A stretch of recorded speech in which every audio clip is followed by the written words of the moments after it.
पढ़ पाऊंगा क्योंकि समय की मर्यादा के कारण। आणि संपूर्ण वचन मी वाचू शकत नाही कारण वेळेची मर्यादा और आहे. मेरा उम्मीद है कि आप बाइबल पढ़ते होगे आणि माझी आशा आहे की तुम्ही बायबल वाचत असाल और आपने ये वचन पढ़ा होगा। आणि तुम्ही वचन वाचत असेल. और मैं आपसे दरख्वास्त करूंगा कि आप एक घर पे जाके वचन पढ़ो। आणि मी तुमच्याकडे विनंती करतो की तुम्ही घरी जाऊन हे वचन वाचा.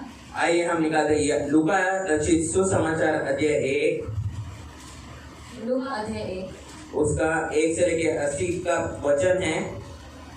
आणि 1 ते 80 पर्यंत वचन आहे. पर मैं आपका ज्यादा समय नहीं लूंगा इसलिए डरिए मत। मी तुमचा जास्त वेळ नाही घेणार, तुम्ही घाबरू नका. तो आज का मुख्य विचार यह है, आणि आजचा मुख्य विचार हे आहे, परमेश्वर अपने लोगों पर दया दिखाता है यूहन्ना बपतिस्मा देने वाले को भेजने के द्वारा, जो यीशु मसीह का मार्ग तैयार करता है। आणि देव आपली दया दाखवतो की यूहन्ना बपतिस्मा जो देणार आहे त्याच्याद्वारे येशूचा बपतिस्मा होतो. मैं आपके लिए मराठी में पढ़ता हूँ। येशूसाठी मार्ग तयार करणाऱ्या योहानाला पाठवून देव त्याच्या लोकांवर दया दाखवतो। तो आज का मुख्य विचार यह है कि यीशु मसीह जो है परमेश्वर है और परमेश्वर ने यूहन्ना को भेजा। क्यों भेजा? क्योंकि परमेश्वर को अपने लोगों पे दया आया और उसने दया किस प्रकार दिखाया, यूहन्ना को भेजकर क्यों भेजा कि मार्ग वो तैयार करे यीशु मसीह के आने के लिए। आणि येशू ख्रिस्त हा देव आहे आणि त्याने यूहन्ना जो बपतिस्मा देणार आहे त्याला या पृथ्वीवरती पाठवलं, यासाठी पाठवलं की त्याने देवासाठी मार्ग तयार करावा. आइए हम प्रार्थना करते हैं। या आपण प्रार्थना करू. हे हमारे स्वर्गीय परमेश्वर, हम आपको धन्यवाद देते हैं सुंदर समय के लिए, सुंदर दिन के लिए कि आपने हमारे लिए अपने पुत्र को इस पृथ्वी पे भेजा कि हम आपके पुत्र की महिमा, उसके देह धारण को समझ सकें। हम ऐसे अभागे पापी हैं, किसी लायक के नहीं हैं, पर आपने आपके पुत्र को भेजकर हम पे वो दया दिखाई कि आप किस प्रकार दयालु हो। हम धन्यवाद देते हैं। आगे का पूरा समय हम आपके हाथ में सौंपते हैं। ये वचन आपकी आत्मा की अगुवाई में होने के लिए और इन लोगों के हृदय को खुलने के लिए हमसे लेके हम सबके हृदय को खोलिए कि आपका वचन समझ सके और उसको हमारे जीवन में लागू कर सके। ये छोटी सी प्रार्थना हमारे उद्धारकर्ता यीशु मसीह के नाम से करते हैं, सुनिए और कबूल कीजिए पिता, आमीन। तो आज हम लूका रचित सुसमाचार के बारे में देख रहे हैं। आणि लूक शुभवर्तमान आज आपण पाहत आहोत. तो आप सबको पता होगा और मेरे को वापस दोहराने की इच्छा नहीं है, पर मेरे को दोहराना पड़ता है कि ये लूका रचित सुसमाचार लूका जो वैद्य है उसने लिखा है। आणि तुम्हाला सर्वांना माहीतच असेल, पण तरी सुद्धा मी पुन्हा तुम्हाला सांगतो, हा जो लूक शुभवर्तमान आहे तो जो लूका जो वैद्य आहे त्याने दिलेला आहे. और ये नया नियम में ये नया नियम में लूका ने 2 अध्याय लिखा है। आणि नवीन करारामध्ये लूकाने 2 अध्याय लिहिले या आहेत. 2 पुस्तकें लिखी है। 2 पुस्तकं लिहिलेली आहेत. पहला है लूका रचित सुसमाचार आणि पहिला आहे लूक शुभवर्तमान और दूसरा है प्रेरितों के काम। आणि दुसरा आहे प्रेषितांचे कृत्य. और ये लगभग 60वीं सदी 20वीं सदी के बाद लिखा गया हुआ पुस्तक है। आणि 20वीं सदीच्या नंतर लिहिण्यात आलेले हे पुस्तक आहे. तो ये छोटा उसका बैकग्राउंड है, उसका संदर्भ है, उसका परिचय है। आणि हा लहानसा त्याचा संदर्भ आहे. तो संपूर्ण रविवार को हम याद रखते हैं कि यीशु मसीह का जन्म के बारे में। आणि प्रत्येक रविवारी आपण आठवणी ठेवतो की येशू ख्रिस्ताचा जन्माबद्दल. तो यीशु मसीह का जो जन्म है आणि येशू ख्रिस्ताचा हा जो जन्म वो आहे सुसमाचार से रिलेटेड है। आणि ते सुवार्तेच्या संबंधित आहे. सुसमाचार के बारे में हम जब बात करते तो हमें समझता है कि यीशु मसीह का जन्म किस प्रकार हुआ। आणि सुवार्त जेव्हा आपण ऐकतो की तेव्हा आपल्याला माहित पडते की येशू ख्रिस्ताचा जन्म कशा रीतीने झाला. सुसमाचार ये बताता है कि यीशु मसीह हम पापी है पहले, आणि सुवार्त आपल्याला हे सांगते की आपण सर्वजण पापी आहोत. सुसमाचार ये नहीं है कि हम धर्मी हैं, हम अमीर हैं, हम ये हैं भाग्यशाली, ये सब नहीं है। सुसमाचार ये है कि आप और मैं पापी है। आणि सुवार्त ही नाहीये की आपण खूप श्रीमंत आहोत, आपण निधीमान आहोत, ही सुवार्त नाही, पण सुवार्त ही आहे की आपण पापी आहोत. पर उधर ही वो रुकता नहीं है, और तिकडेच तो थांबत नाही. सुसमाचार उधर ही नहीं रुकता आणि सुवार्त तिकडेच थांबली और वो जाते. आगे बढ़कर ये कहता है, हाँ तुम पापी हो, पर तुम्हारे पाप के लिए एक ऐसा व्यक्ति था जो तुम्हारे लिए मरा, उसके लिए मरने के लिए वो जन्म लेना चाहिए और कल का दिन जन्म का दिन है उसका। आणि पुढे जाऊन तो तुम्हाला सांगतो की हा तुम्ही पापी आहेत, पण तुम्हाला पापांपासून मुक्त करण्यासाठी एक तारणारा जन्माला आलेला आहे आणि त्याचा जन्म जो आपण उद्या मनवणार आहोत.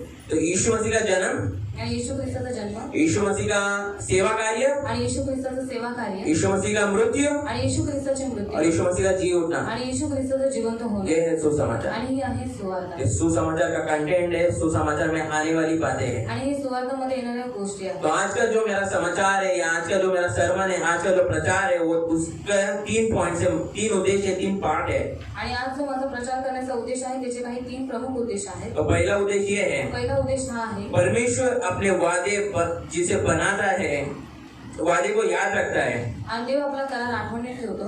तो परमेश्वर अपनी प्रतिज्ञा जो उसने लोगों से की है, आणि देवाने स्वतःची जी प्रतिज्ञा आपल्या लोकांबरोबर केलेली आहे उसको बनाए रखता है, त्याला तो बनवून ठेवतो, उसको स्मरण रखता त्याला है तो आठवणीत और वो ठेवतो पूरी करता है। आणि ती तो पूर्ण पण करतो। दूसरा पार्ट ये है, आणि दुसरा भाग हा आहे, हम दूसरा पार्ट देखते हैं कि परमेश्वर असाधारण कार्य को करने के लिए आणि देव असाधारण कार्य करण्यासाठी साधारण लोगों का इस्तेमाल करता है। साधारण लोकांचा वापर करतो। परमेश्वर देव असाधारण कार्य करने असाधारण कार्य करण्यासाठी साधारण लोगों का इस्तेमाल करता है। साधारण लोकांचा वापर करतो। और तीसरा पार्ट ये है, आणि तिसरा भाग हा आहे, परमेश्वर उद्धारकर्ता की सबसे महत्वपूर्ण जरूरतों को पूरा करके अपने लोगों की परवाह करता है। आणि देव जो तारण करता आहे तो आपल्या लोकांची काय करतो, काळजी घेतो। और आखिर के खंड में हम देखते हैं, जब 61 से 81 में हम आएंगे तब हम देखेंगे कि परमेश्वर ने अपने लोगों के ऊपर किस प्रकार से दया दिखाई अपने पुत्रों को भेजने के द्वारा। आणि देवाने कशा रीतीने स्वतःची दया दाखवली आपल्या पुत्राला पाठवून। तो हम आज ये देख रहे हैं आणि आज आपण पाहतो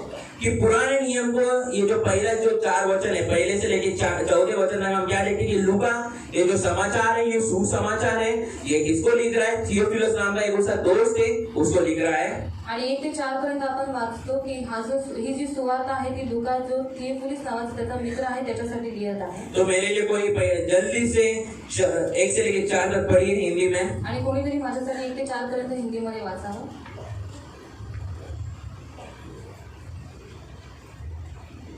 ओके, मैं पढ़ता हूँ। बहुत से लोग उन बातों का विवरण लिखने का कार्य अपने हाथों में लिया जो हमारे बीच में घटी है। तो इधर हम क्या देखते हैं कि बहुत से लोगों ने क्या किया, यीशु मसीह के बारे में लिखने के लिए प्रयास किया, लिखा है। आणि खूप साऱ्या लोकांनी येशू ख्रिस्ताबद्दल लिहिण्याचा प्रयत्न केलेला आहे आणि काही लोकांनी लिहिलेलं सुद्धा आहे। ठीक वही बातें जो हमने उन लोगों से प्राप्त हुई है जिन्होंने इन बातों को प्रारंभ ही से देखा था और जो वचन के सेवक थे। इसलिए हे अतिथि मान्यवर थियोफिलस, आराम से इन सब बातों को सावधानी से और ठीक ठीक जान के पश्चात मुझे ये उचित जान पड़ा कि मैं भी इनको तेरे लिए क्रम अनुसार लिखूं, जिससे कि तू उन सब बातों का वास्तविकता को जान ले जिनकी तुझे शिक्षा दी गई है। तो हम इधर क्या देखते हैं आणि आपण इथे काय पाहतो कि ये जो यीशु मसीह के बारे में लिखा गया है, आणि हे जे येशू ख्रिस्ताबद्दल लिहिण्यात आलेलं आहे, यीशु के बहुत जितने शिष्य थे उन लोग ने भी यीशु मसीह के बारे में लिखा है। आणि येशू ख्रिस्ताचे जेवढे शिष्य होते त्या सगळ्यांनी येशूबद्दल लिहिलेलं आहे। जो 320 सदी थी, आणि 320 जी सदी होती, आपको हार्ड होगा पर मेरे को थोड़ा एक इतिहास दोहराने दीजिए इधर। आणि तुम्हाला कठीण जाईल पण थोडासा इतिहास मला इकडे सांगू द्या। आपको इतिहास पसंद है नहीं पसंद है अभी मेरे को उससे नहीं, मेरे को ये बताना है कि ये पुस्तक जो लिखी है बाइबल बहुत लोगों ने लिखी थी, आणि हे जे पुस्तक आहे बायबल खूप साऱ्या लोकांनी ते लिहिलेलं होतं, पर उसको पवित्र आत्मा की अगुवाई से इसमें डाला गया है। जो पुस्तक पवित्र आत्मा के अनुसार था, पवित्र आत्मा को आया कि यही पुस्तक आना चाहिए, और ये 66 बुक्स इसमें है। आणि जे पवित्र आत्म्याला आवडलं आणि जे पवित्र आत्म्याच्या प्रेरणेने देण्यात आलेलं आहे ते 66 पुस्तक या बायबलमध्ये देण्यात आलेले आहे। अगर आप देखेंगे कि यीशु की रचित सुसमाचार भी है, थोमा रचित सुसमाचार है, ऐसे जितने यीशु के शिष्य थे उन लोगों ने भी पुस्तकें लिखी, पर वो इस बाइबल में नहीं है। आणि येशू ख्रिस्ताच्या शिष्यांनी खूप सारे पुस्तकं लिहिलेली आहेत पण ती जी पुस्तकं आहेत या बायबलमध्ये नाही और इधर हम देखते हैं कि लूका यीशु का शिष्य नहीं है। आणि आपण पाहतो की लूका हा येशूचा शिष्य नाहीये। मैं आपको क्या कह रहा हूँ, समझ में आ रहा है मी आपको? तुम्हाला काय सांगतो तुम्हाला समजतंय का? लूका जो है वो यीशु का शिष्य नहीं है, यीशु के समय में नहीं था, वो था पर वो यीशु के पीछे नहीं चलता था, या वो यीशु के कामों को उसको पता नहीं। पर लूका का हम रोल कभी देखते हैं जब वो पहले तो के काम में जब उसको सुसमाचार दिया गया, वो अनुयायी बना यीशु मसीह का, तभी से उसका आरंभ हुआ और उसको बताया गया कि यीशु कौन है, यीशु के बारे में बताया गया और उसने ये लिखा है। आणि लूका हा येशूचा शिष्य नाहीये आणि त्यावेळेस तो येशूच्या मागे चालत सुद्धा नव्हता, पण जेव्हा तो प्रेषितांच्या कृत्यामध्ये आपण पाहतो जेव्हा त्याला येशूबद्दल सांगण्यात आलं तेव्हा तो येशूच्या मागे चालू लागला, तो येशू ख्रिस्ताचा अनुयायी झाला। इसलिए वो इधर क्रेडिट किसको दे रहा है? जिसने उसको बताया यीशु के बारे में उनको, आणि त्याचं क्रेडिट तो कोणाला देत आहे? ज्यांनी त्याला येशूबद्दल सांगितलं त्याला। और ऐतिहासिक रूप से माना जाता है कि पतरस जो था वो यीशु का शिष्य था और उसका अनुयायी मतलब उसके लाइक डिसाइपल या शिष्य ये था लूका। आणि इतिहासानुसार जर पाहिलं तर जो पेत्र होता त्यांनी ह्याला येशूबद्दल सांगितलं आणि हा पेत्राचा शिष्य होता और पौल का भी शिष्य था, क्योंकि पौल के साथ उसने ज्यादा सेवा की। आणि पौलाचा पण शिष्य होता, कारण पौलाबरोबर त्याने जास्त सेवा केली। हम इधर देखते हैं, आणि आपण इथे पाहतो लोग इधर बोल रहे हैं पहले 14 पद में लिखने का कारण क्या है। आणि लूक 1 ते 4 ह्याचं लिहिण्याचं त्याचं कारण काय आहे? उसके बारे में हम देखते हैं कि यूहन्ना का जन्म की भविष्यवाणी, आणि यूहन्नाच्या जन्माची भविष्यवाणी, उसके बारे में बाद में हम देखते हैं यीशु मसीह के जन्म की भविष्यवाणी, आणि नंतर आपण पाहतो येशू ख्रिस्ताच्या जन्माची भविष्यवाणी। फिर उसके बाद में हम देखते हैं कि इलीशिबा के पास मरियम का आना, आणि नंतर आपण पाहतो की इलिशिबा जवळ मरियमचं येणं, फिर आने के बाद वो मरियम एक गीत गा रही है, परमेश्वर को महिमा दे रही है, आणि आल्याच्या नंतर ती एक देवासाठी गीत गात आहे, देवाला गौरव देत आहे। और उसके बाद हम देखते हैं कि यूहन्ना बपतिस्मा देने वाले का जन्म होता है, आणि नंतर आपण पाहतो की यूहन्ना बपतिस्मा देणाऱ्याचा जन्म और होतो। उसके जन्म के पश्चात हम देखते हैं कि जकरिया का स्तुति गीत, या जकरिया परमेश्वर को महिमा दे रहा है कि परमेश्वर ने उसके जीवन में क्या किया। आणि नंतर जकरिया देवासाठी स्तोत्र गात आहे की देवाने त्याच्यासाठी काय काय केलं। तो आपको इधर क्या लग रहा है? आणि तुम्हाला इथे काय वाटतंय? आपको क्या मुख्यतः इधर किसके बारे में लग रहा है? यूहन्ना बपतिस्मा देने वाले के बारे में या यीशु मसीह के बारे में? आणि तुम्हाला मुख्य कोणाबद्दल इथे वाटत आहे? यूहन्ना बपतिस्मा देणाऱ्याबद्दल किंवा येशू ख्रिस्ताबद्दल? और लोगों का प्रश्न ये होगा या उत्तर ये होगा कि यूहन्ना, क्योंकि इधर यूहन्ना का नाम, यूहन्ना के काम, यूहन्ना के बारे में दिखाया जाता है, पर नहीं, मुख्यतः यीशु मसीह के बारे में है। आणि खूप लोकांचं उत्तर असं असेल यूहन्ना बपतिस्मा देणारा, कारण यूहन्ना बपतिस्मा देणाऱ्याचा जन्म, त्याची कामं ह्याच्याबद्दल इथे सांगण्यात आलेलं आहे, पण येशू ख्रिस्त हा मुख्य आहे। ये खंड जो है, ये अध्याय जो है, ये वचन जो है, यीशु के बारे में बताता है मुख्य तरह से। आणि हा जो अध्याय आहे तो येशू ख्रिस्ताबद्दल मुख्य रीतीने सांगत आहे। तो अभी हम देखें कि पुस्तक के बारे में, आणि आपण पाहूया पुस्तकांबद्दल। ये पुस्तक के बारे में हमने देखा। आणि या पुस्तकाबद्दल आपण पाहिलं। अभी हम देखने वाले कि इधर हम 2 प्रेगनेंसी के बारे में, या 2 गर्भधारण के बारे में, या 2 ऐसे स्त्रियों के बारे में देखने वाले कि जो परमेश्वर के काम के लिए उपयोगी रही है। आणि 2 अशा स्त्रियांबद्दल ज्या गरोदर आहेत, त्यांचा वापर देवासाठी करण्यात आलेला आहे, अशा स्त्रियांबद्दल आता आपण इथे पाहत आहोत। और इन दोनों के बारे में भविष्यवाणी पूर्व में ही किया गया था, आणि या दोघांसाठी भविष्यवाणी पहिलेच करण्यात आली होती। और ये एक मिराकलस थिंग, एक चमत्कारिक बात है। आणि ही चमत्कारिक गोष्ट आहे। और इधर हम देखते हैं कि ये चमत्कारिक बात क्यों है। आणि ही चमत्कारिक गोष्ट का आहे? क्योंकि यीशु मसीह देह लेकर इस पृथ्वी पे आया, कारण येशू ख्रिस्त शरीर रूप धारण करून या पृथ्वीवरती आला। और एक थियोलॉजिकली या विज्ञानीय रूप से जो देखा जाता है, तो इसका शब्द एक शब्द में इसको सीमित किया जाता है, द्विस्वभावी संयुक्ति। द्विस्वभावी संयुक्ति, द्विस्वभावी संयुक्ति, असं वैज्ञानिक रीतीने असं तो म्हणतात। इसका मतलब ये है आणि याचा अर्थ हा कि आहे यीशु मसीह के अंदर 2 स्वभावों का मिलन है। आणि येशू ख्रिस्तामध्ये 2 स्वभावांचं मिलन आहे, मानवीय स्वभाव मानवीय स्वभाव और देवीय स्वभाव। आणि देवाचा स्वभाव। मानवीय स्वभाव में इस प्रकार दिखाई देता है कि यीशु मसीह सोता है, आणि मानवी स्वभाव अशा रीतीने प्रकट करण्यात येतो की येशू ख्रिस्त झोपतो, यीशु मसीह को भूख लगता है, येशू ख्रिस्ताला भूक लागते, यीशु मसीह को प्यास लगता है, येशू ख्रिस्ताला तहान लागते, यीशु मसीह थकता है, आणि येशू ख्रिस्त दमतो, यीशु मसीह रोता है, आणि येशू ख्रिस्त रडतो, और आदि। आणि अजून काहीतरी। और मानवीय ईश्वरीयता उसकी कैसी दिखती है हमें? आणि देवाचा स्वभाव त्याच्यामध्ये कसा दिसतो? उसके पास अधिकार है, त्याच्याजवळ अधिकार आहे, भूतों को कंट्रोल करने वाला, आणि दुष्ट आत्म्याने नियंत्रणात करणारा, विदिन मिनट कुछ ही क्षण में वो पानी को दाखरस बनाने का, आणि पाण्याला द्राक्षरस बनवण्याचा, एक लकवा मारा 38 साल से गिरा हुआ व्यक्ति को, जो लकवा से पीड़ित है, उसको चंगाई देने वाला, आणि जो ज्याला लकवा मारलेला आहे त्याला आरोग्य देणारा, इधर खड़े होकर वो किसी दूर शहर के वाले के बेटे को चंगाई देने वाला, आणि इथे बसून जो लांब आहे त्या व्यक्तीला आरोग्य देणारा, ये उसकी दिव्यता को दिखाती है। आणि देवाच्या शक्तीला प्रकट तो करतो। यीशु मसीह के अंदर आणि येशू ख्रिस्तामध्ये द्विस्वभावी संयुक्ति है, आणि 2 स्वभाव आहेत, 2 स्वभाव का मिलन है। आणि 2 स्वभावांचं मिलन आहे। यीशु मसीह ने अपना जो दिव्य स्वभाव है वो छोड़ा नहीं है, आणि येशू ख्रिस्ताने त्याचा जो दिव्य स्वभाव आहे तो सोडलेला नाही, इसलिए याद रखो। म्हणून लक्षात ठेवा। कभी कभी कुछ छोटे प्रचारक आपको बोलेंगे आणि काही प्रचारक तुम्हाला छोटे प्रचारक तुम्हाला म्हणतील कि यीशु मसीह ने मानवीय स्वरूप धारण किया, दिव्यता को छोड़ दिया, आणि येशू ख्रिस्ताने मानव रूप धारण केला आणि देवाचा स्वभाव त्याने सोडला। उनको ऊपर विश्वास मत रखना है, क्योंकि बाइबल हमें खुद दिखाता है। बाइबल के अनुसार हम देखते हैं कि यीशु मसीह में 2 स्वभाव थे, और वो दोनों स्वभाव से था। आणि जे खोटे प्रचारक आहेत त्यांच्यावरती तुम्ही विश्वास ठेवू नका, कारण बायबल आपल्याला सांगतं की येशू ख्रिस्तामध्ये 2 स्वभाव होते। और यीशु मसीह को मनुष्य बनने का कारण ये था, आणि येशू ख्रिस्त मानव रूप धारण करण्याचं कारण हे होतं कि हमें वो परमेश्वर से मिला सके। की त्याने आपल्याला देवाला समेट करून द्यावं। उसको इसलिए नहीं बना था कि चलो मैं भी जाके मनुष्य बनकर देखता हूँ कि मनुष्य का जीवन कैसा है। आणि त्याला यासाठी नव्हतं बनवण्यात आलं की त्याने पाहावं की माणसाचा जो स्वभाव आहे किंवा माणूस बनल्याच्या नंतर कसं वाटतं हे मी पाहावं। आजकल के पिक्चर या हॉलीवुड या बॉलीवुड में क्या दिखाते हैं कि एक परमेश्वर है या कोई एक भगवान है, उसको जाके पृथ्वी पे देखना है कि पृथ्वी पे क्या चल रहा है, वो आता है ये करता है, वैसा यीशु मसीह नहीं है। आणि आजकालच्या पिक्चर मध्ये जसं दाखवण्यात येतं की जे ईश्वर आहे ते लोक काय करतात, रूप धारण करून पृथ्वीवरती येतात आणि बघतात की माणूस कशा रीतीने जगत आहे, पण येशू ख्रिस्त तसा नाहीये। यीशु मसीह को इधर मनुष्य का आनंद लेना नहीं था।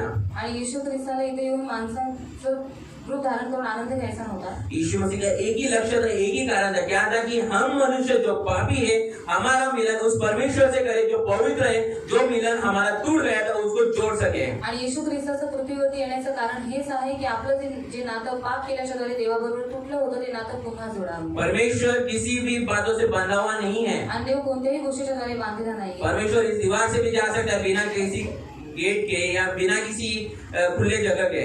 आणि कोणत्याही मोकळ्या जागेशिवाय येशू ख्रिस्त या बिंदूतून पण जाऊ शकतो। इसलिए हम जब देखते हैं कि यीशु मसीह जब पुनरुत्थान हुआ, जब शिष्य थे इकट्ठा हुए थे, उधर सब द्वार बंद था, यीशु मसीह उधर प्रकट हुआ। आणि येशू ख्रिस्ताचं जेव्हा पुनरुत्थान झालं तिथे सगळे जेव्हा शिष्य त्याच्या एका रूम मध्ये बसलेले होते, सगळे दरवाजे बंद होते, तरी सुद्धा येशू ख्रिस्त त्यांच्यामध्ये प्रकट झाला। हम जब हमारा न्याय होगा या जब 1000 साल के लिए हम राज्य करने वाले होंगे यीशु मसीह के साथ, तभी हमें जो महिमामय शरीर मिलने वाला है उसी के द्वारा ये होने वाले काम है। आणि आपण जेव्हा 1000 वर्षांसाठी येशू ख्रिस्ताबरोबर राज्य करणार आहोत तेव्हा हे जे महिमायुक्त जे शरीर आपल्याला देण्यात आलेलं आहे तेच हे शरीर आहे। तो इधर हम देख रहे हैं क्या, 2 जन्म के बारे में, 2 गर्भधारण के बारे में, जो दोनों बहुत अद्भुत है। आणि 2 जन्म आणि 2 गर्भधारण यांच्याबद्दल आपण पाहत आहोत जे खूप अद्भुत आहे। आप मेरे को बाइबल में से एक ऐसा भी व्यक्ति के बारे में बताओ जिसको खुद जिब्राइल जो स्वर्गदूत है, जिब्राइल स्वर्गदूत खुद आके कहता है कि भाई तेरे को कल बेटा होने वाला है, बहन तेरे को बेटा होने वाला है, ऐसा खुद सुसमाचार दिया है। आणि बायबलमध्ये असं कोणाबद्दल देण्यात आलेलं आहे की जिब्राइल स्वर्गदूत जाऊन स्वतः सांगतो की तुम्हाला मूल होणार आहे। जुने करार में जुन्या करारामध्ये नहीं, दूतों ने आगे कहा, ये हम देखते मनोहर जो था, जो शिमशोन का पिता था, सैमसन का पिता था, उसको एक दूत ने बताया, पहले दर्शन में दिखाया, फिर दूत ने आगे बोला, वो पता लगे। पर मैं क्या कहना चाहता हूँ कि जिब्राइल स्वर्गदूत जो मैसेंजर है परमेश्वर का, वो आगे इधर खुद कह रहा है कि तेरे को बेटा होने वाला है। आणि जिब्राइल स्वर्गदूत जो देवाचा संदेश देणार आहे तो स्वतः इथे येऊन सांगत आहे की देव तुला मुलगा देणार आहे। तो पहला हमने क्या देखा, पहला पाठ क्या था आज का, आणि पहिला भाग आजचा काय होता, परमेश्वर अपनी प्रतिज्ञा को याद रखता है, आणि देव स्वतःची जी प्रतिज्ञा आहे ती आठवणीत उसको ठेवतो, बनाता है त्याला बनवतो और उसको पूरी करता है। आणि त्याला पूर्ण सुद्धा करतो। और दूसरी बात हमने क्या देखा, आणि दुसरं आपण काय वो पाहिलं, अब हम देख रहे हैं ते आपण पाहत कि आहोत इलीशिबा जो है आणि इलिशिबा जी आहे और जकरिया जो है आणि जकरिया जो आहे वो ऐसे मनुष्य है आणि ते अशी मनुष्य आहे जो बांझ है, जे वांझ आहे और बांझ है उसके साथ वो बूढ़े हैं आणि जे वांझ आहे और वो बूढ़े हैं, आणि मातारे ते वयस्कर आहे। अच्छा मातारे हैं। तो उनमें ऐसा कोई पर्याप्त नहीं है कि अभी उनके ऊपर कुछ ट्रीटमेंट लागू होगा या उनके द्वारा कुछ संतान हो सकता है, ऐसा कोई भी कंडीशन नहीं है, कोई भी ऑप्शन नहीं है उनके लिए। आणि कोणतीही ट्रीटमेंट त्यांच्यावरती लागू होईल किंवा काही असं त्यांच्याजवळ काही कसलंही ऑप्शन नाहीये। क्या कोई 70 साल का बूढ़ा आणि 70 वर्षाचा म्हातारा और जिसकी बीवी बूढ़ी है, आणि ज्याची बायको पण म्हातारी आहे साइंटिस्ट के द्वारा हो सकता है पर उस समय नहीं था, आणि सायंटिस्टच्या द्वारे होऊन जातं, पण त्यावेळेस तसं काही नव्हतं ऐसा कुछ भी क्षमता नहीं थी कि उन लोग जन्म दे सके। आणि असंच काही क्षमता त्यांच्यामध्ये नव्हती की त्यांनी जन्म द्यावा।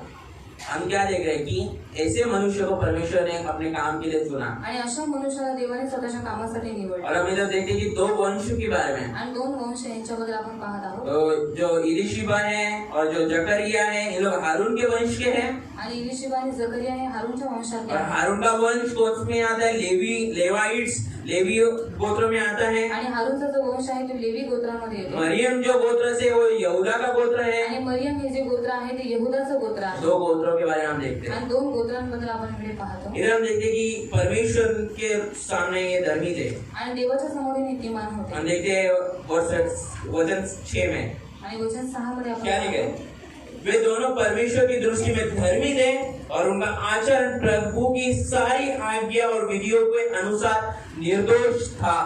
ते उभयला देवाच्या दृष्टीने नीतिमान होती आणि प्रभूच्या सर्व आज्ञा व विधी पाळण्यात निर्दोष होते। तो इधर क्या देखते कि वो धर्मी थे, आणि इथे आपण पाहतो की नीतिमान होते। साधारण लोग हैं साधारण लोक और वो धर्मी है। पण ते नीतिमान आहेत। आगे हम पढ़ते हैं पुढे आपण पाहतो वाचतो कि उनको संतान नहीं थी, वे बांझ थे और वे बूढ़े थे। आणि त्यांच्यामध्ये क्षमता नव्हती मुलाला जन्म देण्याची, कारण ते वयस्कर होते। अभी समय आता है कि उसकी काम काज को बांटा गया है, उसको काम दिया गया है कि वो अति पवित्र स्थान में जाके धूप जलाए, जो साल में एक बार किया जाता है, वो गए।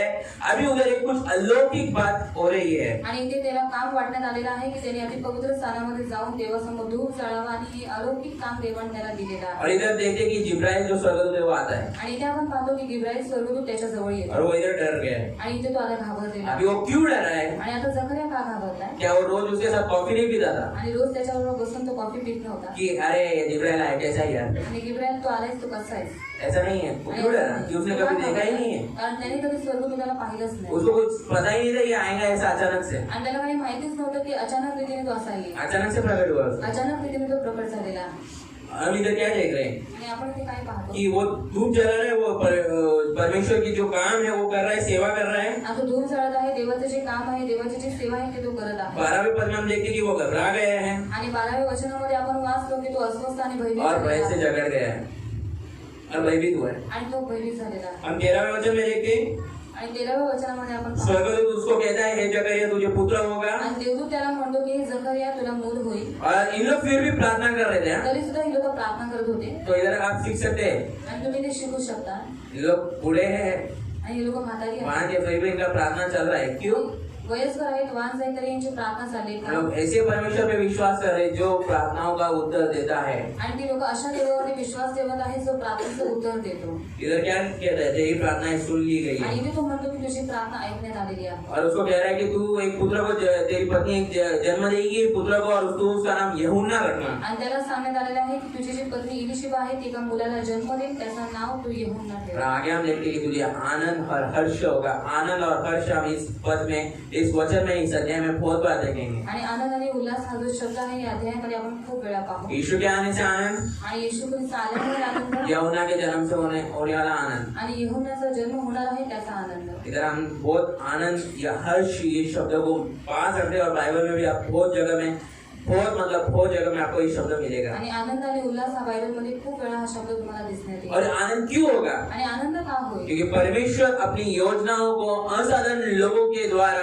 साधारण करके दिखाता है। आणि देव आपल्या ज्या योजना आहेत त्या असाधारण लोकांच्या द्वारे साधारण तो करून टाकतो। जब प्रभु की योजना को हम समझते हैं आणि जेव्हा देवाच्या योजनांना आपण समजतो और हम सहभागी होते हैं आणि जेव्हा आपण सहभागी होतो तब हम आनंदित होते हैं। तेव्हा आपण आनंदित होतो। परमेश्वर की योजना को आप पूरी होने नहीं दे रहे, आणि देवाची योजना पूर्ण होते पूर्ण होऊन नाही देते तुम्ही। पूर्ण होऊ देत नाही तर तुम्ही निराश हताश असणार। तो आप निराश और हताश होगे। जब परमेश्वर की योजना को आप पूरी करने में सहयोग करते हो आणि जेव्हा देवाची योजना पूर्ण होण्यासाठी तुम्ही हातभार लावता तेव्हा तुम्ही मदत और करता परमेश्वर को सहभागिता दिखाते हो आणि देवाला तुम्ही सहभागिता तब दाखवता आप में आनंद आता है। तेव्हा तुमच्यामध्ये आनंद येतो। लोगों के अनुसार वे बांझ से मतलब श्रापित थे। आणि लोकांच्या नजरेमध्ये ते बांझ होते ते शापित होते। आज की इस दुनिया में, आज के इस युग में हम जब जीते तो एक कपल्स को या एक जोड़ीदार को अगर बेटा नहीं रहा या बेटी नहीं रही तो उनको सोसायटी में नीचे देखा जाता है। आणि जर या जगामध्ये जर कोणत्या कुटुंबाला मूल नसेल तर त्यांना तुच्छ देखण्यात येते। उस समय भी ये था आणि त्यावेळेस त्या काळात पण तसं होतं कि उनको देखा जाएगा नीचे, आणि त्यांना तुच्छ देखण्यात आलं असतं। पर परमेश्वर ने उनका जो तुच्छता को बदल के उनको सुख और हर्ष और आनंद दिया। आणि त्यांना जे तुच्छ लोक लेखत होते देवाने त्याला बदललं आणि त्यांना देवाने आनंद आणि उल्हास दिला। हम 15वें पद में पढ़ेंगे आणि 15व्या वचनामध्ये क्योंकि आपण प्रभु की दृष्टि में वो महान होगा कारण देवाच्या दृष्टीमध्ये तो और वो दाखरस और मदिरा नहीं पिएगा और अपनी माता के गर्भ से ही पवित्र आत्मा से परिपूर्ण हो जाएगा। तो द्राक्षरस व मद्य कधीच प्राशन करणार नाही आणि आपल्या मातेच्या उदरापासूनच तो पवित्र आत्म्याने परिपूर्ण असेल। वो क्या होगा? परिपूर्ण होगा। आणि तो परिपूर्ण असेल। तो हम देख रहे हैं कि ये उसको नाजराइट वाव नहीं है पर उसको अलग किया गया है परमेश्वर के काम के लिए। परमेश्वर के काम के लिए उसको एकदम विभिन्न तरीके से उसको अलग करने में बात की गई है। आणि देवाच्या कामासाठी त्याला वेगळं करण्यात आलेलं आहे। परमेश्वर इधर उनको बच्चा दे रहा है आणि इथे देव त्यांना मुलगा और उसके साथ अपने कामों को भी बता रहा है। उनको बता रहा है कि ये बच्चे को मैं क्यों दे रहा हूँ, उसका कारण क्या है। आणि त्याच्यासोबत तो त्याच्या कामांबद्दल पण सांगत आहे की या मुलाला मी जन्म का देत 16 और 17 पद में हम पढ़ सकते हैं 16-17 मध्ये आपण कि वाचू उसका काम क्या है, की त्याचं काम काय उसका आहे, कार्य क्या है। त्याचे कार्य काय आहे। और उसका कार्य ये है कि परमेश्वर के पास उन लोगों को जो लोग भटक गए उनको लाए और परमेश्वर के मार्ग को दिखाए। आणि त्याचं कार्य हे आहे की देवापासून जे भटकलेले लोक आहेत त्यांना देवाजवळ आणावं आणि देवाच्या मार्गावरती त्यांना घेऊन यावं। और किसकी आत्मा इस किसमें रहेगी? आणि कोणाची आत्मा ह्याच्यामध्ये असेल? एलिया की आत्मा। एलियाची आत्मा। हम देखते हैं कि 17वें वचन में, 17वें वचन, और वो उसके आगे आगे एलिया की आत्मा और सामर्थ में होकर चलेगा कि पितरों का हृदय बाल बच्चों की ओर फेर दे और आज्ञा न मानने वाले को धर्मी की समझ कर पर ले आए, जिससे कि वो प्रभु के लिए एक योग्य प्रजा तैयार करे। कि क्या करे? वो योग्य प्रजा को तैयार करे, योग्य अनुयायी को तैयार करे। आणि योग्य प्रजा त्याने तयार करावी म्हणून त्याला निवडण्यात आलेला आहे। और उसके बाद में भविष्यवाणी की गई थी कि वो उसमें एलिया का आत्मा आएगा, और यीशु मसीह खुद मत्ती रचित सुसमाचार मरकुस में कहते हैं कि यूहन्ना एलिया की आत्मा आ चुकी, एलिया आ चुका है। आणि सांगण्यात आलेलं की त्याच्यामध्ये एलियाची आत्मा येईल, आणि येशू ख्रिस्ताने मत्ती मार्ग याच्यामध्ये सांगितलेलं आहे की एलियाचा आत्मा त्याच्यामध्ये आलेला आहे। मलाकी में भविष्यवाणी किया गया था कि यूहन्ना एलिया का आत्मा जो है वो आने वाला है, एलिया आने वाला है। आणि मलाकीमध्ये अशी भविष्यवाणी करण्यात आलेली होती की एलियाचा आत्मा येणार आहे, एलिया येणार आहे। और यीशु मसीह कहता है कि आ चुका है। आणि येशू ख्रिस्त म्हणतो तो आलेला आहे। यीशु मसीह उसको पूर्ण दिखाता है कि पूरा हुआ है वो भविष्यवाणी। आणि येशू ख्रिस्त दर्शवत आहे की ते पूर्ण झालेला आहे। पर 18वें वचन हम देखते हैं एक अलग बात को। आणि 18व्या वचनामध्ये आपण एक वेगळी गोष्ट पाहतो। ये लोग जो है अविश्वास दिखा रहे जकरिया, आणि ती लोक मतलब जो जकरिया आहे जो अविश्वासामुळे, वो धर्मी है तो नीतिमान आहे पर वो पापी के साथ, पण तो सोबत पापी सुद्धा आहे। उसमें पाप का जीवन है या पाप के गुण है, आणि पापाचे जे गुण आहेत त्याच्यामध्ये आहे। इसलिए वो क्या दिखा रहा है? म्हणून तो काय दाखवत आहे? अविश्वास परमेश्वर के प्रति।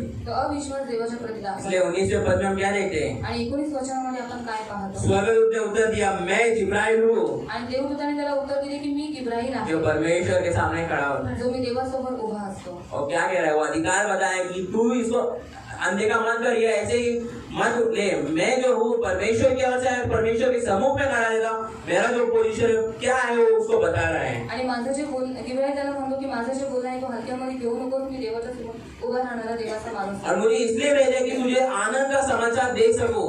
आणि मला यासाठी ठेवण्यात आलेलं आहे की मी तुला आनंदाची वार्ता द्यावी। फिर भी इधर हम देखते हैं कि वो जकरिया जो है अंधविश्वास दिखा रहा है या भरोसा नहीं रख रहा है। आणि जकरिया विश्वास ठेवत नाही, तो अविश्वास दाखवत आहे। 20 से 24वें पद में हम वो देखते हैं, आणि 20 ते 24 मध्ये आपण ते पाहतो। वो धर्मी है तो नीतिमान आहे पर सिद्ध नहीं है। पण सिद्ध नाही। पत्नी उसकी गर्भवती होती है त्याची पत्नी गर्भवती और होती, 5 महीने तक उन लोग छुपाए रखते हैं। 5 महिन्यापर्यंत ती लोक त्याला लपवून ठेवतात। इसलिए हम कुछ नहीं पढ़ते उनके बारे में। पण आपण त्यांच्याबद्दल काही वाचत नाही। इधर क्या दिखता है? उनका जो 5 महीना जो है या उस स्त्री का गर्भधारण का, उसके बारे में कुछ भी पुष्टि की गई नहीं है। आणि गर्भधारण झाल्याच्या नंतर जे 5 महिने आहेत त्याच्याबद्दल काही इथे सांगण्यात नाही आले। वो समाज में छुपा रहे हैं, आणि जगामध्ये समाज में अपने कभी लोगों के बीच में छुपा रहे हैं, आणि आपल्या लोकांमध्ये त्यांनी लपून राहावं, छिपाए रखे हैं कि वो प्रेग्नेंट है। आणि त्यांनी लपून ठेवलं की ती गरोदर आहे। ये दिखाता है कि उनका अविश्वास है, अभी तक उनको उनके जीवन में काम हुआ है, फिर भी उन लोगों का विश्वास अभी तक पूर्ण नहीं हुआ है कि वो परमेश्वर उनको दिया है बेटा या बच्चा। आणि हाच त्यांचा अविश्वास आहे की त्यांना विश्वास नाही की देवाने त्यांना मूल दिलेला आहे। प्रभु ने ऐसा किया कि प्रभु का जो अनुग्रह है, प्रभु की कृपा दृष्टि उन पर है, वो बनाए रखा है। आणि देवाची जी कृपा दृष्टी आहे देवाने त्यांच्यावरती बनवून ठेवलेली तो आहे। ये वचन में हम ये देखते हैं कि परमेश्वर की योजना कैसे प्रभु पूरी करता है। आणि ते आपण पाहतो की देवाची योजना देव कशा रीतीने पूर्ण करतो। प्रभु अपनी योजनाओं को किस प्रकार से नियंत्रण में रखता है। आणि देव स्वतःची जी योजना आहे ती कशा रीतीने नियंत्रणामध्ये ठेवतो। प्रभु अपनी योजनाओं को परिपूर्ण रीति से पूरा करता है और संपूर्ण करता है।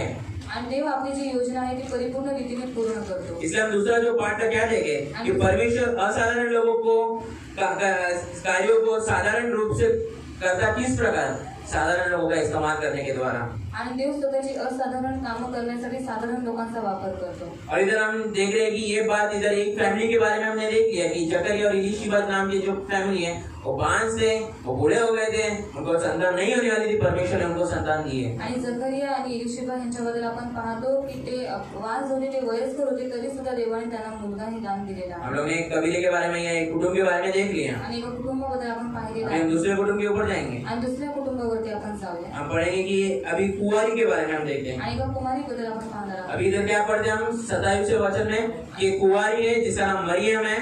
आणि 27 वचनामध्ये आपण वाचतोय की एक कुमारी आहे जी तिचं नाव मरियम आहे। और इसके बाद भी वही स्वर्गदूत आता है जो उनके पास गया था, आणि तिच्याजवळ पण तो स्वर्गदूत येतो जो यांच्याजवळ आला होता, जिसका नाम जिब्राइल है। आणि ज्याचं नाव गिब्राईल आहे। तो अभी इधर देखते हैं कि ये दूसरी जो कुटुंब है या दूसरा जो परिवार है या दूसरी जो व्यक्ति है, आणि दुसरं जे कुटुंब आहे किंवा दुसरी जी व्यक्ती आहे वो कुंवारी है, ती कुमारी आहे और वो कुंवारी इसलिए लिखा गया है कि क्योंकि उसने किसी को नहीं जाना है या उसकी सिर्फ मंगनी की गई है, वो किसी पुरुष को नहीं जानती है। आणि तिला कुमारी यासाठी म्हणण्यात आलेलं आहे की तिचा फक्त साखरपुडा झालेला आहे तरी सुद्धा ती कोणत्याच पुरुषाला जाणत तो नव्हती। हम इधर देखते हैं कि उसकी जो मंगनी है आज के भी समय पे मंगनी तोड़ी जाती है, पर यहूदी जो कस्टम्स है उसमें मंगनी एक बार हो गई, उसके मतलब है कि आधा शादी हो चुका है। आणि आजकालच्या युगामध्ये साखरपुडा जो आहे तो तोडण्यात येतो, पण त्या काळामध्ये एकदा साखरपुडा झाल्याच्या नंतर त्याचा अर्थ आहे की अर्ध लग्न झालेलं आहे तो इसलिए अभी वो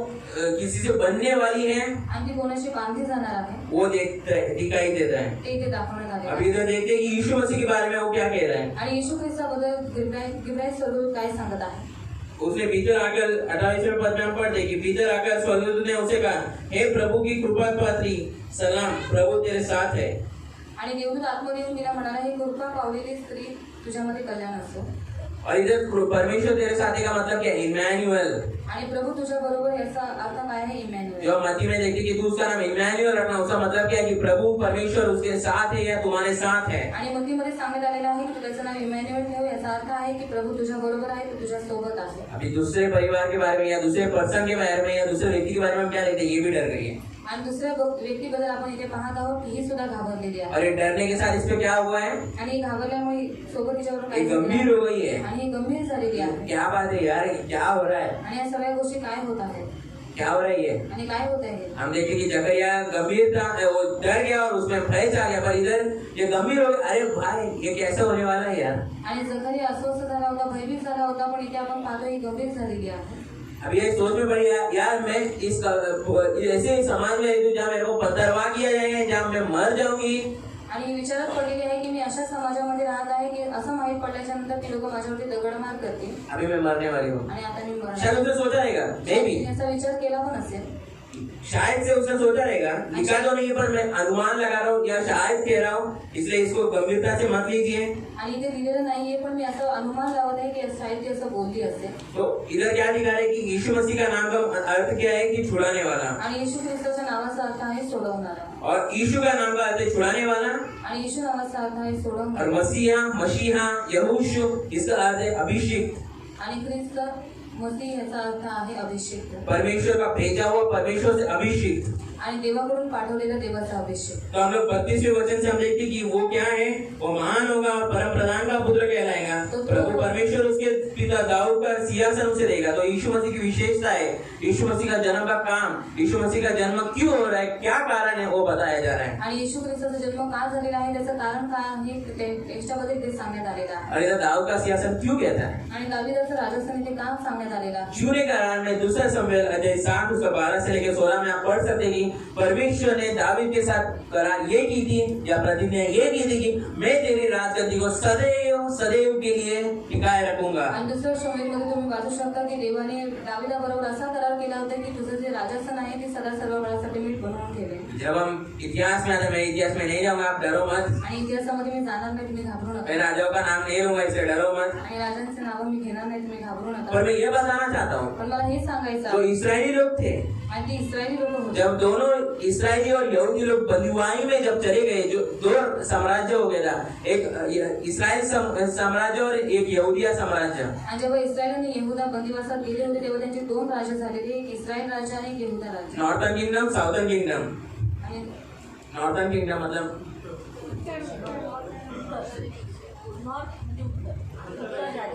उत्तर राज्य आणि दक्षिण राज्य। हाँ, तो वो दो राज्य हो गया था। आणि दोन राज्य झाले तो होते। ये दोनों राज्य, जो नॉर्थर्न किंगडम था वो 722 ईस्वी सदी पूर्व में वो बंदुआई में गए अशूर के राजा के साथ।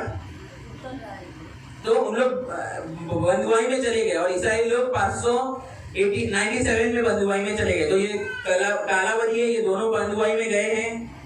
आणि हे दोघं बंदिवासात गेलेले आहेत। अभी इनके ऊपर कुछ इनको उम्मीद नहीं कि हमारे लिए छुड़ाने वाला कब आएगा, कौन आएगा, क्या होगा। आणि यांच्याजवळ काहीच आशा नाहीये की आम्हाला सोडवणारा केव्हा येईल। अभी राजा नहीं है, आणि आता राजा नाही। अभी वो विदेश में है, प्रदेश में है कि उन लोग गुलामी में, अभी उनको छुड़ाया गया 70 साल के बाद, फिर भी उनके ऊपर राजा नहीं है, कोई अधिकार ही नहीं है। और परमेश्वर ने तो इधर भविष्यवाणी किया है कि दाऊद से, मैं तेरा राज्य सदैव के लिए बनाए रखूंगा। पर इन लोगों का उम्मीद टूट रहा है। आणि 70 वर्षानंतर देवाने त्यांना सोडवलेलं आहे, तरी सुद्धा यांच्यावरती राजा नाही आणि आणि देवाने करार केला होता की मी तुझा राजस्थान बनवून ठेवेन, तरी सुद्धा यांच्यावरती सध्या कोणीच राजा नाहीये.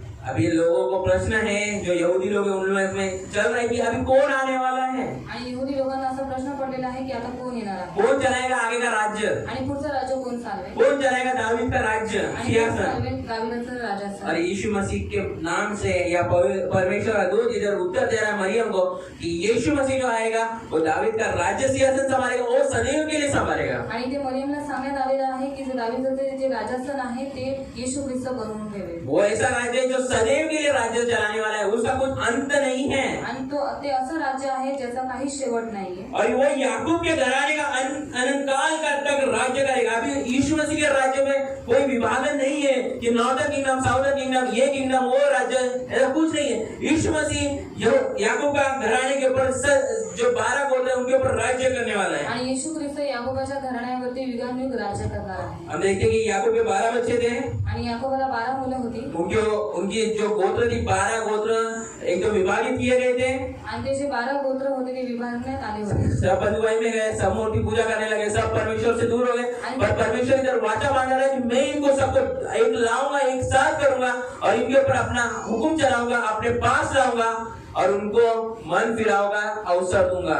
आणि ते 12 गोत्र बंदिवासात गेले होते, मूर्तिपूजा करत होते, पण येशू ख्रिस्त जे म्हणत आहे मी त्यांना पुन्हा एकत्रित करेन आणि मी त्यांच्यावरती राज्य करेन. अभी ये सब उसको बताया है. आणि हे सगळं त्यांना अभी सांगितलं. आगे 34वें पद में क्या बोलते हैं. आणि 34 वचनामध्ये काय म्हणतो, मरियम ने अभी क्वेश्चन किया इधर स्वर्गदूत से, आणि मरियम देवदूताला म्हणाली. इसलिए मैं पहले क्या बोला, गंभीर हो गई आणि ती गंभीर झाली. और वो इधर कहती कि ये कैसे हो सकता है, आणि ती असं म्हणते की हे कसं काय होईल, क्योंकि मैं तो कुंवारी आणि मी कुमारी आहे. और स्वर्गदूत ने उसे उत्तर दिया, आणि देवनी तिला म्हणाला पवित्र आत्मा तुझ पर उतरेगा. पवित्र आत्मा तुझ्यावर तो यीशु मसीह का जन्म किसके द्वारा हुआ या कैसे हुआ या कैसा काम है, पवित्र आत्मा का काम नहीं है. आणि येशू ख्रिस्ताचा जन्म कशा रीतीने झाला आणि का झालेला आहे, पवित्र आत्म्याची सगळी कामं ये आहेत. कोई मनुष्य का काम नहीं है यीशु का जन्म. आणि येशूचा जन्म हे माणसाचं काम नाही. आजकल हम देखते हैं कि यीशु मसीह का जब जन्म होता है लोग ये नाटक बनाते हैं या फिल्म बनाते हैं या कुछ दिखाते हैं, पर ये सब को छोड़कर हमें बाइबल में जब हम आते हैं और बाइबल हमें ये कहता है यीशु मसीह का जन्म परमेश्वर के द्वारा, उसके आत्मा के द्वारा हुआ है. आणि बायबल आपल्याला सांगते की येशू ख्रिस्ताचा जो जन्म आहे देवाच्या द्वारे, पवित्र आत्म्याच्या द्वारे झालेला ये आहे. किसी मानवीय रूप से नहीं हुआ है. आणि कोणत्याही माणसाच्या द्वारे नाही झालाय. 36वें पद में हम देखते हैं आणि 36 वचनामध्ये आपण कि पाहतो अभी इली शिवा के बारे में परमेश्वर, इली अपने आप को समर्पित कर रही है परमेश्वर के लिए. आणि मरियम स्वतःला समर्पित करत आहे देवाच्या हातामध्ये. स्वर्गदूत ये भी बता रहे हैं तेरे को अगर विश्वास नहीं हो रहा है कि तेरी जो घरानी में या तेरी जो रिलेटिव है इली शिवा वो भी प्रेग्नेंट है. आणि जर तुला विश्वास होत नाहीये तर तुझ्या घराण्यातली जी अलिशिबा आहे ती पण गर्भवती आहे. अभी वो उससे मिलने जाती है आणि आता मरियम तिला भेटायला जाते. और परमेश्वर इधर अपनी प्रतिज्ञा पूरी कर रहा है, आणि देव इथे स्वतःची प्रतिज्ञा पूर्ण करतो. क्योंकि परमेश्वर के लिए कुछ भी असंभव नहीं कारण है. देवासाठी काही अशक्य नाही.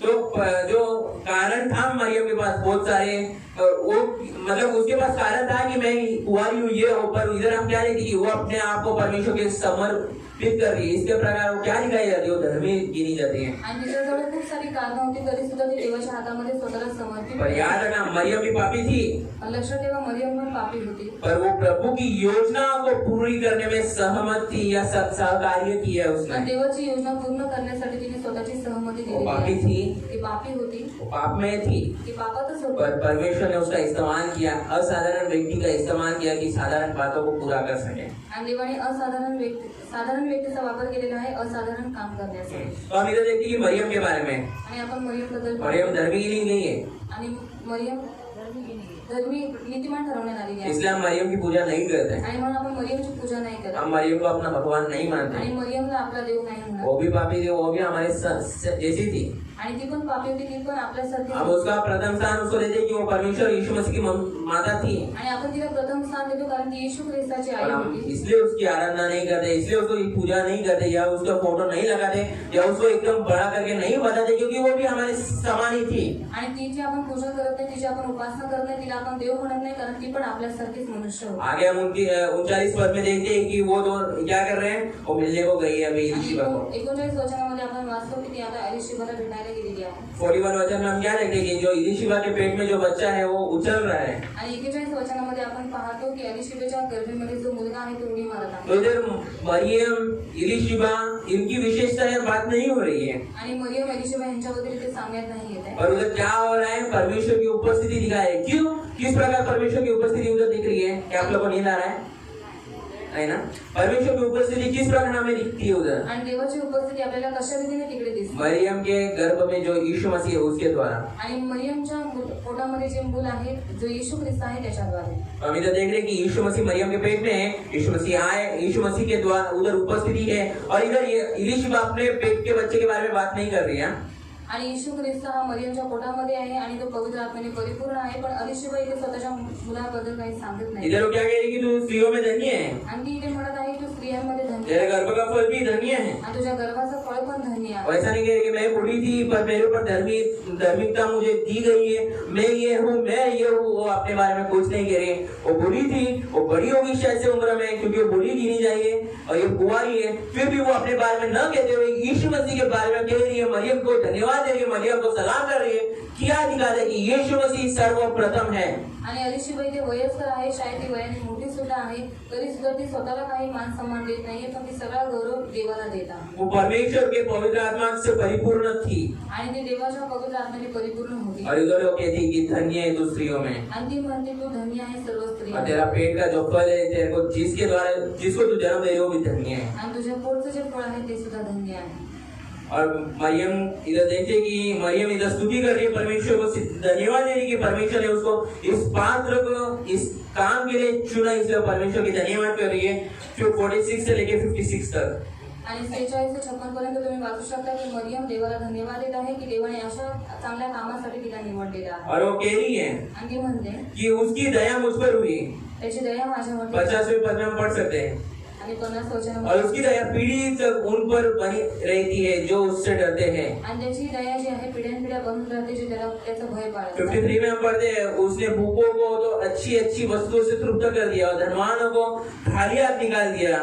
त्याने भुकेलेल्या उत्तम पदार्थांनी तृप्त केले आहे व धनवानास रिकामे लावून दिले आहे. और उसके बाद हम देखते हैं कि यूहन्ना का जन्म होता है. नंतर आपण पाहतो की योहानाचा जन्म होतो. इधर यूहन्ना का जन्म हो रहा है योहानाचा जन्म इथे होत आहे और यूहन्ना का नाम रखना है. आणि योहानाचं नाव ठेवण्यात तो आलं. अभी आज के जमाने में हम जब देखते हैं जिसको भी बच्चा होता है, आणि आजकालच्या काळामध्ये आपण पाहतो की ज्यांना पण मुलं होतात जिसका नामकरण रखते तो बहुत लोग आते हैं, रिलेटिव्स. आणि नाव जेव्हा त्यांचं ठेवण्यात येतं तेव्हा खूप सारे नातेवाईक येतात. तो इधर भी वैसा ही हुआ है. आणि ते पण तसंच अब झालं. इधर नाम रखने का समय आ चुका है. म्हणजे नाव ठेवण्याची वेळ आलेली आहे. जैसा परमेश्वर के दूत ने कहा था कि उसको बेटा होगा, बेटा ही हुआ है. आणि जसं देवाच्या देवदूताने तिला सांगितलेलं की तुला मुलगाच होईल आणि तिला मुलगाच झालेला आहे. इलीशिबा को लड़का हुआ है, जकरिया को लड़का हुआ है. आणि एलिशिबा आणि जकरियाला मुलगा झालेला अभी आहे. उनको नाम रखना है. आता त्यांचं नाव ठेवण्यात येतं. इलीशिबा ने रख दिया यूहन्ना बोला.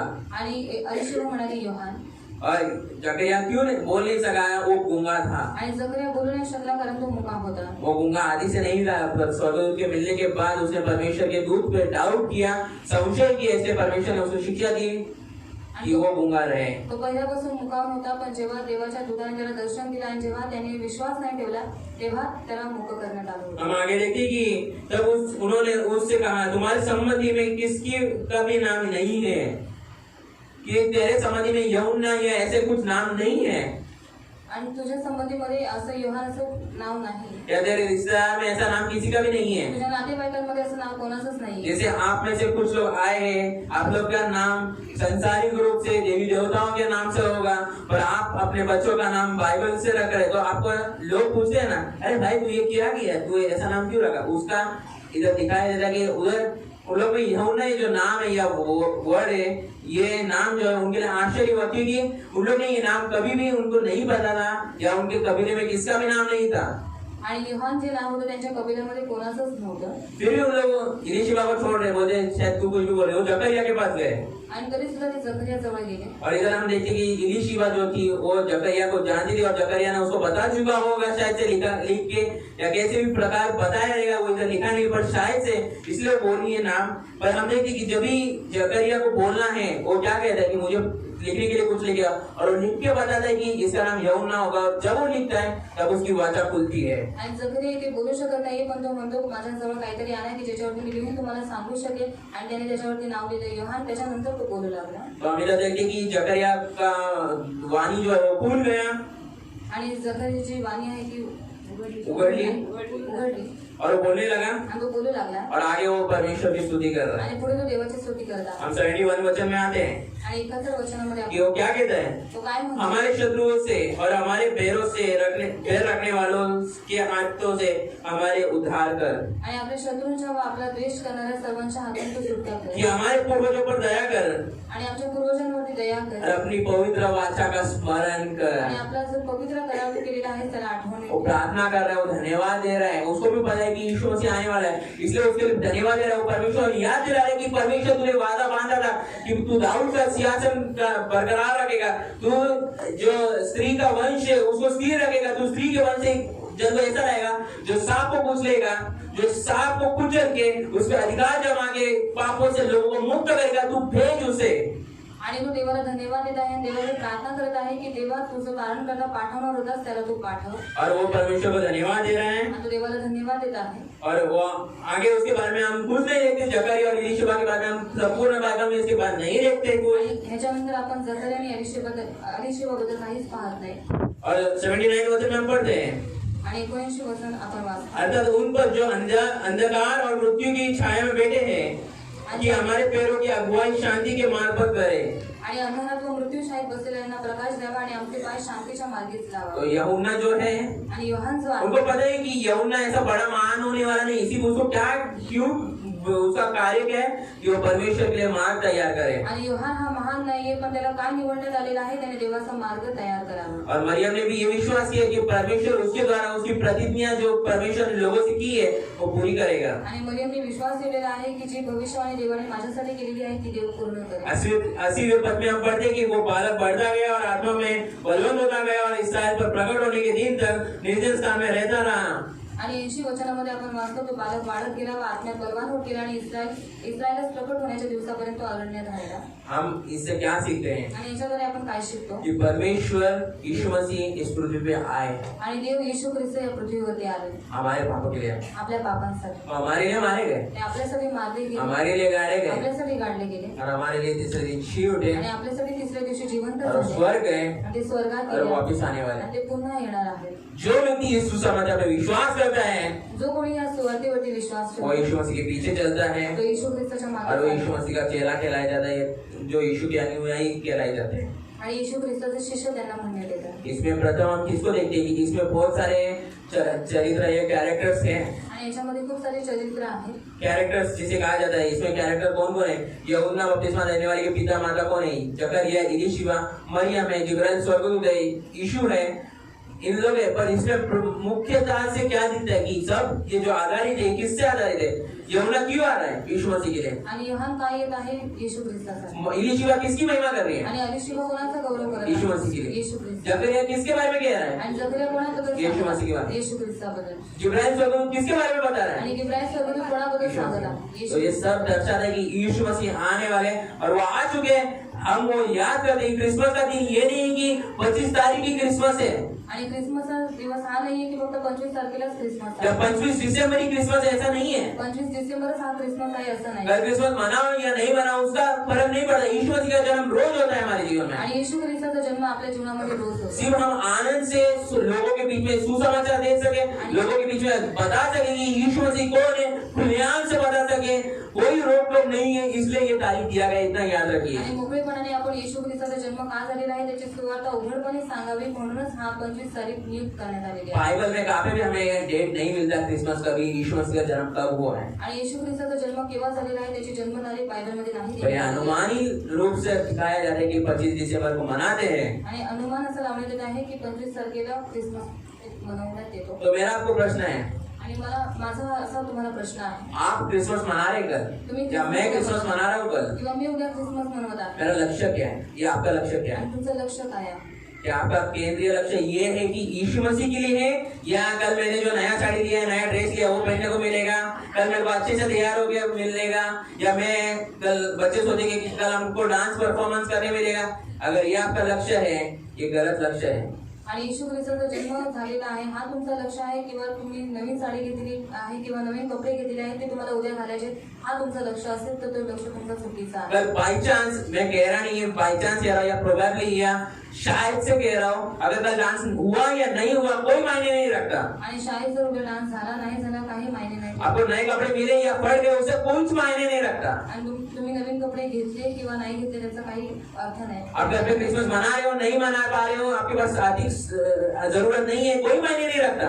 आणि तुम्ही क्रिसमस मनवताय नाही म्हणून हे काही मायने नाही पर ठेवत। एक ही बात मायने रखते हैं कि आप यीशु मसीह को किस प्रकार से देखते हो और अपने लोगों में किस प्रकार से दिखाते हो, वो मायने रखता है। आणि एकच गोष्ट आहे की तुम्ही येशू ख्रिस्ताला कशा रीतीने पाहता आणि कशा रीतीने त्याला दाखवत आहे, हा मुख्य उद्देश आहे। कुछ लोगों को बहुत घमंड रहता है, मालूम है खूप लोकांना खूप अहंकार असतो कि मैं ना मेरे 40 में आणि माझ्या चाळीमध्ये किसको भी नहीं पता मैं क्रिश्चियन हूँ। आणि कोणालाच नाही माहिती मी अरे ख्रिश्चन मेरे गांव में मैं पता है नहीं है किसको भी मैं क्रिश्चियन हूँ। आणि माझ्या गावात मी कोणालाच नाही सांगितले मी ख्रिश्चन आहे। अरे भाई तू किस बात पे घमंड कर रहा है, क्या है तेरा जीवन, आणि तुझं जीवन काय आहे, तू कोणत्या गोष्टीवर अहंकार किस बात पे घमंड कर रहा है तू? आणि या गोष्टीवरती जो अहंकार करताय। संपूर्ण सृष्टि का करता है, जो मनुष्य बना उसको कबूल करने में तू घमंड कर रहा है, तो तू उसको कबूल न करने में तू घमंड कर रहा है। आणि संपूर्ण सृष्टीचा जो निर्माण करता आहे त्याला स्वीकार करण्यासाठी तू त्याला लोकांमध्ये स्वीकार करत नाहीस, या गोष्टीचा तुला अहंकार आहे तर चुकीचा आहे। उस व्यक्ति के लिए शायद से नरक की शिक्षा हो सकती है आणि त्या व्यक्तीसाठी नरकाची शिक्षा आहे अगर वो मन नहीं फिराया तो। आणि जर त्याने आपलं मन नाही फिरवलं तर। परमेश्वर अपनी योजनाएं पूरी करता है। आणि देव स्वतःची योजना पूर्ण करतो। क्या आप और मैं उसके लिए सहमति देते हैं क्या? आणि तुम्ही आणि मी त्याच्यासाठी सहमती देतो, चाहे कितने भी साल लगे। आणि किती वर्ष लागू। परमेश्वर ने अब्राहम से वाचा बांधा था कि मैं तेरी संतानों को एक राज्य दूंगा, एक देश दूंगा। वो पूरी हुई कुछ समय के लिए याकूब के संतानों के द्वारा। फिर उन लोग दासत्व में गए, परमेश्वर ने उन्हें छुड़ाया, फिर उन्होंने पाप किया, फिर दासत्व में गए, फिर छुड़ाया, फिर दासत्व में गए। ऐसा करके करके आज तक चल रहा है। पर परमेश्वर ने उनको जो वादा दिया वो आगे पूरा आने वाला है। देवाने लोकांना अब्राहमासोबत वाचा केली की मी तुझ्या वंशाला एक राज्य देईल, एक देश देईल। ते पूर्ण केलं कसं? याकोबाला राज्य दिलं, नंतर ते मिस्रमध्ये आले आणि मिस्र देशात त्यांनी गुलामगिरीत राहिले। त्याच्यानंतर देवाने त्यांना सोडवलं, पुन्हा ते गुलामात गेले, पुन्हा देवाने सोडवलं, पुन्हा गुलामात गेले, पुन्हा सोडवलं। आजपर्यंत तसंच चाललंय। आजपर्यंत त्यांच्याकडे राहण्यासाठी एक जागा आहे, पण असं राज्य बोलून नाही। पण देवाने जी योजना त्यांच्यासोबत केलेली, जी वाचा बांधलेली ती पूर्ण होणार आहे, एवढं लक्षात ठेवा कि परमेश्वर उनके साथ क्या किया था, मैं तुम्हें देश दूंगा, परमेश्वर देगा। आणि देवाने त्यांच्याशी करार केला की मी तुम्हाला देश देईन, आणि देवाने ते दिला। परमेश्वर के वचन प्रकाशित वाक्य में हम देखते हैं कि यीशु मसीह नया यरूशलेम बनाने वाला, नया स्वर्ग बनाने वाला है। उसमें हम सब विश्वासी उसमें रहने वाले, उसमें आनंद उठाने वाले हैं। आणि प्रकटीकरणामध्ये आपण वाचतो की देव नवीन आकाश आणि नवीन पृथ्वी बनवणार आहे, आणि त्याच्यामध्ये आपण सर्वजण त्याच्याबरोबर राज्य करणार आहोत। उसका जो बात है नया यरूशलेम का आदम की वाटिका से मिलता जुलता है। आणि त्याचा जो भाग आहे तो आदमच्या वाटिकेशी मिळता जुळता आहे। उधर शेर किसी मनुष्य को नहीं खाएगा, आणि सिंह तिथे कोणत्याच माणसाला खाणार नाही। जो नया यरूशलेम में उधर शेर मनुष्य उसके साथ अच्छी दोस्ती रहेगी, प्राणियों में भी अच्छी दोस्ती रहेगी। कोई किसी को मारेगा नहीं, कोई किसी को नुकसान नहीं करेगा, कोई पाप में नहीं रहेगा, सब पवित्रता में परमेश्वर के सम्मुख रहेंगे। आणि प्राण्यांबरोबर आपली कोणतीही दुश्मनी नसेल किंवा ते प्राणी आपल्याला मारणार नाहीत, पण आपण सगळे पवित्रतेमध्ये आपण तिथे शांतीने राहू। इसलिए परमेश्वर हमें बनाया है। इसलिए अगर आपको परमेश्वर पे विश्वास रख रहे हो तो आपको उसके साथ राज्य करने मिलेगा आगे। आणि जर तुम्ही देवावर विश्वास ठेवत आहात तर पुढे जाऊन तुम्हाला त्याच्याबरोबर राज्य करायला भेटेल। कल आप लोग क्रिसमस मना रहे हैं, आणि उद्या तुम्ही क्रिसमस मनवत आहात। कभी भी आप क्रिसमस मनाओ, आपके जीवन में आपको याद रहना है कि आप क्यों मना रहे हैं, आणि तुमच्या जीवनामध्ये तुम्ही कधी क्रिसमस मनवता तेव्हा तुम्ही आठवणी ठेवलं पाहिजे किसके खातिर मना रहे हैं। आणि कोणासाठी तुम्ही मनवता। क्या यीशु मसीह आता नहीं तो आप मनाते क्रिसमस? आणि जर येशू ख्रिस्त आलाच नसता तुम्ही क्रिसमस मनवलं असतं का? आप किस प्रकार से मना रहे हैं? आणि कशा रीतीने तुम्ही ते मनवत आहात? क्या आप दारू पी के मना रहे हैं तुम्ही दारू पिऊन मनवत आहात या चर्च में ना? मैं ये नहीं कहता कि क्रिसमस के दिन में चर्च में आवा, मेरा ये सिद्धांत नहीं है, मैं इसको विश्वास नहीं करता कि क्रिसमस के दिन ही लोग चर्च में आना, मैं उसके विरोध हूँ।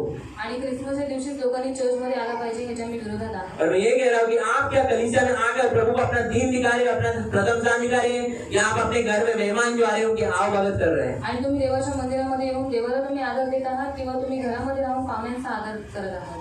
आप किस प्रकार से क्रिसमस मना रहे हैं? आणि कशाप्रकारे तुम्ही क्रिसमस मनवताय? क्या आपकी क्रिसमस के द्वारा संपूर्ण आपकी जो जीवन के द्वारा जो क्रिसमस आप मना रहे हैं, क्या परमेश्वर को महिमा मिल रही है? आणि तुमच्या जीवनाच्या द्वारे जो तुम्ही क्रिसमस मनवत आहात त्याच्याद्वारे देवाला आदर भेटत आहे का? इस बातों पर सोचो आणि ह्या गोष्टींवरती तुम्ही और विचार आप खुद ही उसका उत्तर ढूंढ पाओगे. आणि तुम्ही स्वतःच त्याचं उत्तर तुम्हाला तो भेटेल. आज का मुख्य विचार ये था, आणि आजचा मुख्य विचार हा होता, परमेश्वर अपने लोगों पर दया दिखाता है देव आपल्या लोकांवरती दया दाखवतो यमुना को भेजने के द्वारा, आणि योहानाला पाठवण्याच्या जो द्वारे यीशु मसीह का मार्ग तैयार करता है. जो येशू ख्रिस्ताचा मार्ग तयार करत आहे. God shows mercy to his people. परमेश्वर अपने लोगों को दया दिखाता है by sending John who prepares the way for Jesus, जो परमेश्वर के लिए मार्ग तैयार करता है. तो ये बात हमें याद रखना है कि यमुना बड़ा नहीं है, यीशु मसीह सर्वप्रथम है, यीशु मसीह श्रेष्ठ है. यमुना उसका सिर्फ एक मार्ग तैयार करने वाला एक व्यक्ति है. आणि योहान मोठा नाहीये, येशू ख्रिस्त मोठा आहे, तो श्रेष्ठ आहे आणि योहान फक्त त्याच्यासाठी मार्ग तयार तो करणार आहे. ऐसे यीशु मसीह का जन्म हम कल मनाने वाले आणि हैं. असा येशू ख्रिस्ताचा जन्म आपण उद्या मनवणार आहे. अगर आपका उद्धार नहीं हुआ है या आपके घर में किसी का उद्धार नहीं हुआ है तो उनको लेके आइए कर. आणि जर तुमचं तारण नाही झाले किंवा तुमच्या घरामध्ये जर कोणाचं तारण नाही झालं तर तुम्ही उद्या त्यांना घेऊन या. आप में से किसका हुआ है या नहीं हुआ, मैं किसी का हृदय नहीं जान सकता. बहुत लोग हम भी नाटक कर सकते हैं उद्धार दिखाने के बारे में, आणि तारण आपलं झालेलं आहे याचं नाटक आपण करू शकतो. पर प्रभु जानता है किसका उद्धार हुआ है. अगर आपका नहीं हुआ है, आप प्रभु से कबूल करो, अपने पापों को अंगीकार करो, प्रभु को अपना हृदय दो कि प्रभु उसका राज्य करे और आपके हृदय में, और प्रभु आपको चुने उसके राज्य के लिए. आणि देवाला माहित आहे की कोणाचं तारण झालेलं आहे किंवा नाही झालेलं आहे. जर नसेल झालेलं तर तुम्ही देवाकडे क्षमा मागा की देवाने, आणि देवाला सांगा की देवाने तुमच्या जीवनामध्ये राज्य करावं आणि तुमचं तारण करावं. आइए हम प्रार्थना करते हैं. हे आपण प्रार्थना करू. हे हमारे स्वर्गीय पिता परमेश्वर, हम आपको धन्यवाद देते हैं सुंदर समय के लिए. आपने हमें चुना. हम नहीं जानते हैं कि आपने हमें किस प्रकार से चुना.